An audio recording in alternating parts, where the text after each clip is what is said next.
Oh, he's back, thought the cat, unimpressed.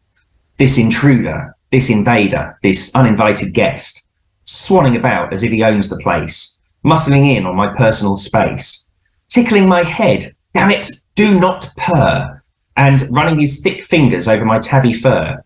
But as master of this house, I shall maintain control, even as he tries to woo me with fresh milk in a bowl. Well, maybe just a little purr. Because I choose to. Get Radio Breakfast with Rich Smith. Now, my next guest on the show, this is a brilliant way to kind of have guests and stuff. Sometimes we have guests on Get Radio who they've got something that they want to sort of plug and promote, or they've got something very interesting, or they're presenting something, or for various different reasons.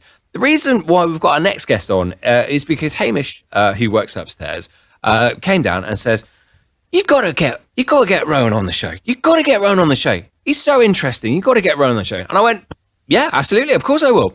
And when I say the three things that link Rowan together, they're brilliant. Author, poet, estate agent. From Waller's Estate Agents, it is Rowan Waller. Good morning, Rowan. Yeah, good morning, Rich. Thanks for the intro.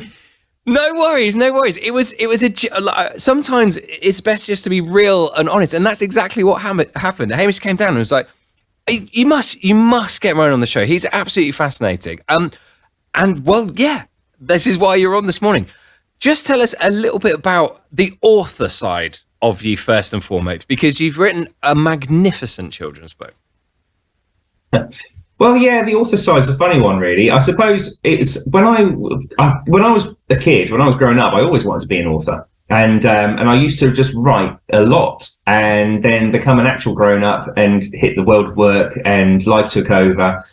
And life kind of took over until all of a sudden, kind of a way of life was forced upon us with lockdown, and we weren't allowed to trade doing what we do. So in a estate agency, we weren't allowed to transact, we weren't allowed to do viewings. So I was just locked down. And being locked down, I think that's actually how horrific as it was, and obviously it was a traumatic time for a lot of people.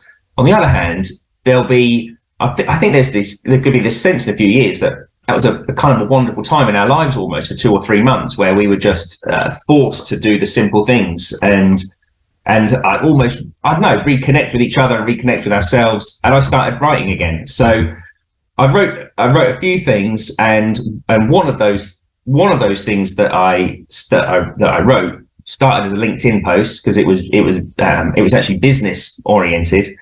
And then it got too long for a LinkedIn post, and I thought, there's a book here. I'll turn it into a book and I'll publish it. And so I did.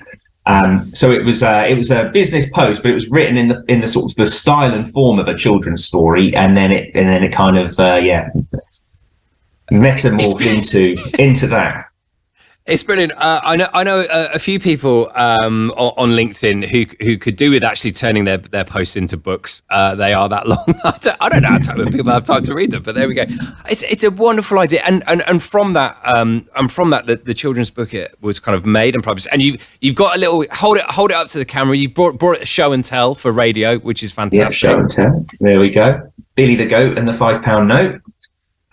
It's brilliant. Amazing stuff. Amazing. It's fantastic that you've kind of utilised that time during lockdown and done something, like you say, with your past self, something that you've always been interested in and put to the forefront. Is that kind of morphed into the poetry side of things, or was the poetry side of things always there as well, or is it just an extra step in the writing sort of? The trouble is, because I wasn't really thinking very hard about it or expecting it to lead anywhere. I didn't think about the chronology of it, so I can't remember in what order all of these things happened. If I think back, I used to do a bit of poetry when I was a kid, but it wasn't really what I was interested in. I wanted to be J.R.R. Tolkien. I think I read Lord of the Rings when I was 10 years old, and that's the sort of stuff I used to kind of try and churn out as a teenager. But I remember that I used to do these kind of funny poems for my mates at school, and when I started writing the kind of the short children's stories, there were always stories in verse. So so I've written 3 or 4 rhyming stories that most of which are not about business in any way at all. Billy the Goat is this kind of random one, because really I didn't intend it to be for kids. I intended it to be for my mates on LinkedIn and kind of give them a bit of a laugh in April 2020 when everything was going to pop. So the poetry thing then sort of I kind of came out of it, and then I started to do some poetry that was estate agent based poetry because in my day job that's what I do, and I developed this moniker which was the Lyrical Agent, and started putting some just gently mocking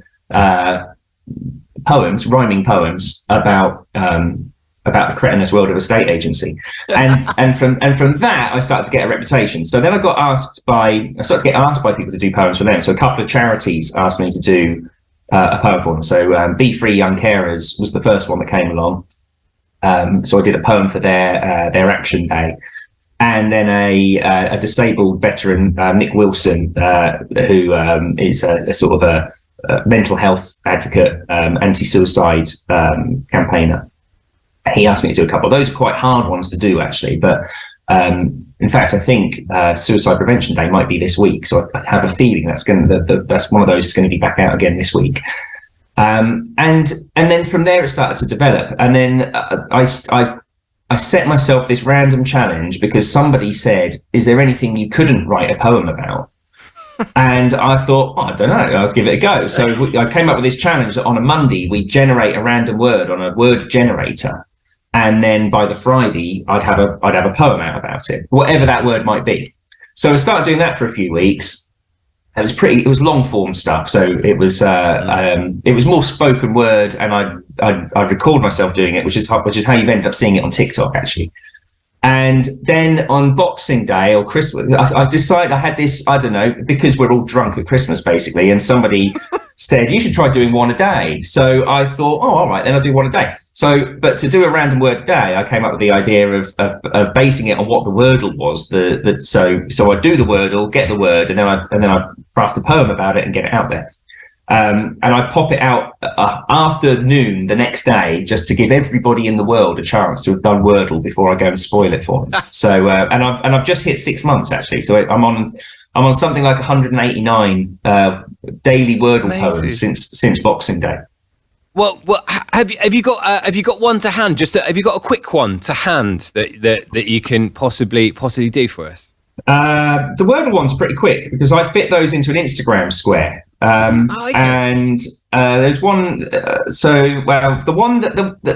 most recent one is maybe not one for breakfast time because the word was tract, and it goes into the digestive tract. So maybe that's not one for breakfast. But one that's gone down well was guest. So this is one from a couple of days ago. So the Wordle word was guest, and it goes like this.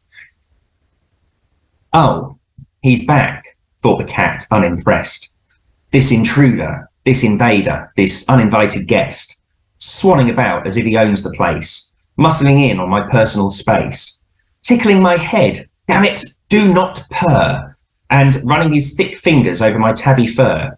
But as master of this house, I shall maintain control, even as he tries to woo me with fresh milk in a bowl. Well, maybe just a little purr. Because I choose to. And that's it.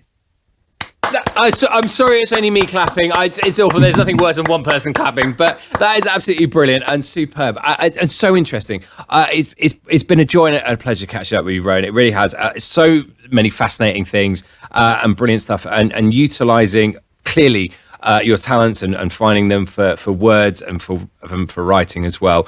Thanks so much. Where can people follow you? Dare I say follow you on TikTok now? Isn't it? This is the big one.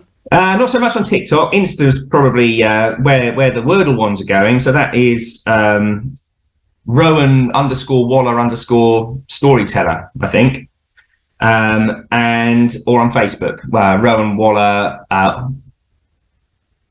Poet, author, storyteller. You'll find it by searching for it. I can't actually even remember. So.